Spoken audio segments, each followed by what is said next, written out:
ಹೇಳ್ತದೆ, ನಿನ್ನ ದೇವರಾದ ಕರ್ತನನ್ನ ಪೂರ್ಣ ಹೃದಯದಿಂದಲೂ, ಪೂರ್ಣ ಪ್ರಾಣದಿಂದಲೂ, ಪೂರ್ಣ ಬುದ್ಧಿಯಿಂದಲೂ, ಪೂರ್ಣ ಶಕ್ತಿಯಿಂದಲೂ ಆತನು ಒಬ್ಬನನ್ನೇ ಪ್ರೀತಿಸಬೇಕು.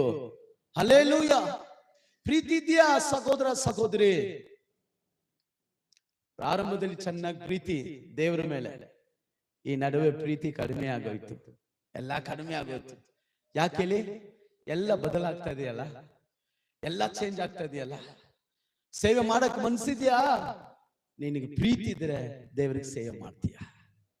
ಎಲ್ಲಾರು ಮಾಡಕ್ ಆಗಲ್ಲ ರೀ. ಯಾರು ದೇವರನ್ನ ಪ್ರೀತಿಸ್ತಾರೋ ಅವರು ದೇವರಿಗೋಸ್ಕರ ಜೀವಿಸ್ತಾರೆ. ಪೌಲನ್ ನೋಡಿ, ಅವನಿಗೆ ಯಾರು ಹೋಗಿ ಹೇಳಿಲ್ಲ. 2 ಕೊರಿಂಥ 5:14 ವಾಕ್ಯದಲ್ಲಿ ಕ್ರಿಸ್ತನ ಪ್ರೀತಿ ನನ್ನನ್ನು ಏನ್ ಮಾಡ್ತದೆ? ಫೋರ್ಸಬಲ್, ನನ್ನನ್ನು ಒತ್ತಾಯ ಮಾಡ್ತದೆ. ಅದು ನನ್ನ ಮಲಗಕ್ ಬಿಡುತ್ತಾ ಇಲ್ಲ, ಅದು ಸುಖವಾಗಿರಕ್ ಬಿಡ್ತಾ ಇಲ್ಲ, ಅದು ಊಟ ಮಾಡ್ಕೊಂಡು ನಿದ್ದೆ ಮಾಡಕ್ ಬಿಡ್ತಾ ಇಲ್ಲ.